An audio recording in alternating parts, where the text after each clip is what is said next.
வணக்கம் அக்கா. எல்லாரும் எப்பவும் நல்லா இருக்கணும். அதாவது ஜாதகம்.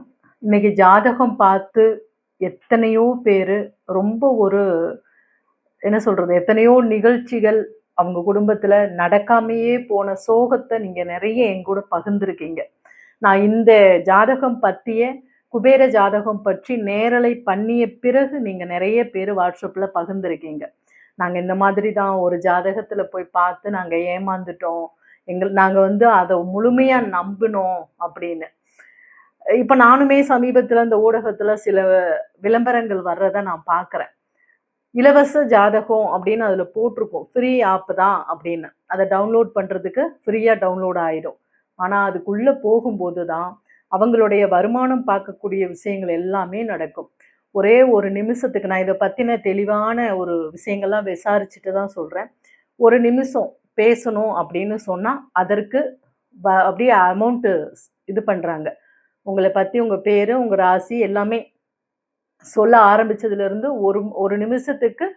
7 அப்படின்னு சொல்லி ஆரம்பிச்சு, அவங்க கிட்டத்தட்ட 1/2 மணி நேரம் கூட உங்களுக்காக பேசுற மாதிரி சொன்ன விஷயத்தவே ரிப்பீட்டா பேசி, எவ்வளோ அமௌண்ட் முதல்லே நீங்க அமௌண்ட்டும் சென்ட் பண்ணிறணும். அந்த அமௌண்ட் வாலெட்ல ஏறுதாம். அந்த வாலெட்ல ஏறுன அமௌண்ட் என்ன பண்றாங்க, நீங்க பேச பேச நிமிஷத்துக்கு இவ்வளவு காசுன்னு எடுத்துக்கிறாங்க. நான் ஒண்ணு சொல்றேன். எந்த ஒரு ஜாதகத்திலயுமே இந்த தேதியில பிறந்தா இது ஆண் தான், இது பெண் தான்னெல்லாம் நிர்ணயம் பண்ண முடியாது. ஒரே தேதி, ஒரே நேரத்துல கொஞ்சம் கூட பிசுறாம, அதே இதுல பெண்ணும் பிறக்கலாம், ஆணும் பிறக்கலாம். எத்தனையோ ஜீவராசிகள் இருக்கு. எல்லாமே பிறக்கலாம்.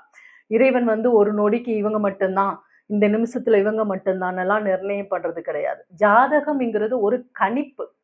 நம்மளுக்கு இப்ப என்ன நேர காலம் நமக்கு ஓடுதுன்னு தெரிஞ்சுக்கிறதுக்காக அன்றைக்கு நிலையில 100% நடந்தது பலிதமானது. இன்னைக்கு பார்த்தீங்கன்னா, அது எல்லாமே தலைகீழ் ஆயிடுச்சு, வியாபாரம் ஆயிடுச்சு. நான் உங்களுக்கு பார்க்குற ஜாதக அமைப்பு உங்களை பற்றி சொல்லும். அது நீங்க நெறைய சோதிச்சு கூட மறுபடியும் மன்னிப்பெல்லாம் கேட்டிருக்கீங்க. எனக்கு அத பத்தி ஒரு பிரச்சனையும் கிடையாது. ஒருத்தர் உயிரோட இருக்காங்களா? இல்லையா? என்ன? ஏது? இதெல்லாம் 100% உறுதிப்படுத்தி ஒரு ஜாதகம் சொல்றதா இருந்தா, கடவுள் எதுக்கு? சரியா? அதனால ஜாதகம்ங்கிறது ஒரு கணிப்பு. ஒவ்வொரு நிமிஷத்துக்கும், ஒவ்வொரு செகண்டுக்கும் ஒரு மனிதனுக்கு கர்மா வேலை செய்யக்கூடிய தன்மை இருக்கு. அது நட்சத்திரப்படி, கிரகங்கள் படி, ஏதோ ஒரு வகையில இந்த இயற்கைப்படி அதோட கர்மா வேலைய நம்மளுக்கு காமிச்சுக்கிட்டே தான் இருக்கும். அதுக்காக செகண்டுக்கு ஒரு தடவ நமக்கு ஜாதகம் பார்த்துக்க முடியுமா? எல்லாமே மாறும். இப்ப 10 பொருத்தம் கரெக்ட்டா இருக்குன்னு சொன்ன ஒரு குடும்பம் பிரியலையா? ஜாதகங்கிறது ஒரு பெருசா ஒரு விஷயமா நீங்க எடுத்துக்காதீங்க. வாழ்க்கையில அது மட்டும் தான், வேற ஒண்ணுமே இல்ல. அப்படிங்கிறதெல்லாம் எடுத்துக்காதீங்க. நானே சொல்றேன். அது அது மாறுபடும். சரியா? அது மாறுபட்டுக்கிட்டே இருக்கும். அது சுழன்றுகிட்டே இருக்கும். அதனால இதுதான் நிர்ணயம், இதுபடி தான் நடக்கணும் அப்படிங்கிறத எல்லாமே வாழ்க்கைய மொத்தமா எடுத்து அந்த ஜாதகர்கிட்ட கொண்டு போய் குடுத்து, அவர் என்ன சொல்றாரோ அதுபடி தான் நடக்கணுங்கிறதெல்லாம் தப்பு. நெறைய ஸ்கேம் நடக்குது. அதனால அதுலலாம் போய் மாட்டிக்காதீங்க. வீட்ல உட்கார்ந்த இடத்துல படுத்த மாணிக்கோ ஒரு ஜாதகம் பார்த்துடலாம். நமக்கு எப்படி இருக்குன்னு கேட்டுறலாம் அப்படின்னு. இங்கே தீர்க்கவே முடியாத கர்ம வினைகளை கூட இறைவன் நினைத்தால் உங்க பக்தியின் மூலமா, தான தர்ம செயல்களின் மூலமாக தீர்க்க முடியும், மாத்தி கொடுக்க முடியும். உங்களுக்கு ஒரு விஷயம் நடக்கவே நடக்காதுன்னு வச்சுக்கோங்களேன். நடக்கவே நடக்காது. ஜாதகத்துல சொல்லிட்டாங்க. உங்களுக்கே தெரிஞ்சிருச்சு. இது நமக்கு சாத்தியம் இல்லப்பா அப்படின்னு. ஆனால் அதை நடத்துவது இறைவன் செயல். அத நம்மளுக்குள்ள என்ன இருக்கு? நல்லத நினைப்போம், நல்லத செய்வோம், நல்ல எண்ணங்கள் படி நடந்துக்குவோம். முடிஞ்ச அளவுக்கு தர்மங்கள். நம்மனால முடிஞ்சது. மலையளவு இல்லைனாலும் கடுகளவு தர்மம் பண்ணுவோம். அது நம்மளுடைய கிரகத்தையும் நம்மளோட கர்மாவவே மாத்தக்கூடிய வல்லமை நம்மளுடைய நடவடிக்கையில இருக்கு. நம்ம வாழ்ற முறையில இருக்கு. அத இறைவன் நமக்கு குடுத்திருக்கார். சுய சிந்தனைக்கு குடுத்திருக்கார். இந்த சிந்தனைப்படி நீ தர்மத்தின்படி உன்னுடைய கர்மாவை வெல்லலாம். தர்ம தானங்கள் செய்வதுபடி உங்களுடைய நேர காலங்கள அப்படியே டோட்டலா சேஞ்ச் பண்ணிக்க முடியும். நீங்க விழுந்து விழுந்து போய் ஜாதகம் பார்த்தாலும், ஏதோ ஒரு இடத்துல ஒரு ட்வீட் வச்சு, நீங்க அங்க போங்க, இங்க போங்கன்னு எல்லாரும் சொல்றதுதான்.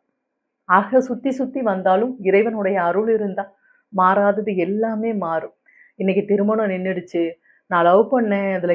அந்த ஆப்ல போயிட்டு ஒரு பொண்ணு கிட்டத்தட்ட 3 வருஷமா விரும்பின பையன அந்த ஆப்ல நீ அவன திருமணம் பண்ணா சாப்பாட்டுக்கு கஷ்டப்படுவேன்னு சொன்னதுனால, உதாசீனப்படுத்தி, இன்னைக்கு அந்த பையன் வேற பெண்ண கல்யாணம் பண்ணி நல்லா இருக்கான்.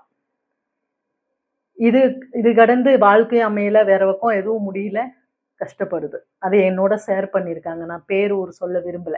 இந்த மாதிரி 2, 3 பேரு ஷேர் பண்ணாங்க. அதனால தான் நான் இந்த பதிவ உங்ககிட்ட ஷேர் பண்ணியிருக்கேன். எதையுமே முழுமையா நம்பி, முழுமையா உங்க வாழ்க்கைய எந்த ஒரு விஷயத்திலும் ஒப்படைக்காதீங்க, இறைவனை தவிர.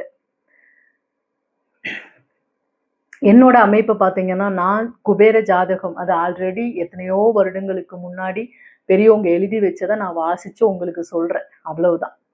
என்னோட கணிப்பு கிடையாது. அதுல நீங்க வந்து என்ன சோதிச்சாலும், என்ன பண்ணுனாலும், அதுல என்ன வருதோ நான் சொல்லுவேன். ஒண்ணு இறந்த மனிதர கேட்க போறீங்க. இறந்த மனிதரா இருந்தா, அதுல அப்படி வாழ்ந்திருப்பாங்க. இனிமேல் இருக்க போறவங்களா இருந்தா அப்படி வாழ்வாங்க. அவ்வளவுதான். சரியா? அதனால எந்த ஒரு விஷயமுமே ஒரு மன ஆறுதலுக்கும், ஒரு வழிகள கொஞ்சம் மாத்தி அமைச்சுக்கிறதுக்கும் பயன்பாட்டுக்கு வச்சுக்கலாமே தவிர, ரொம்பவும் முழுமையா எதுவும் பண்ணி ஏமாந்து போகாதீங்க. இன்னைக்கு இந்த ஒரு பதிவு பகிர்ந்ததுல ரொம்ப மகிழ்ச்சி. நன்றி. வணக்கம்.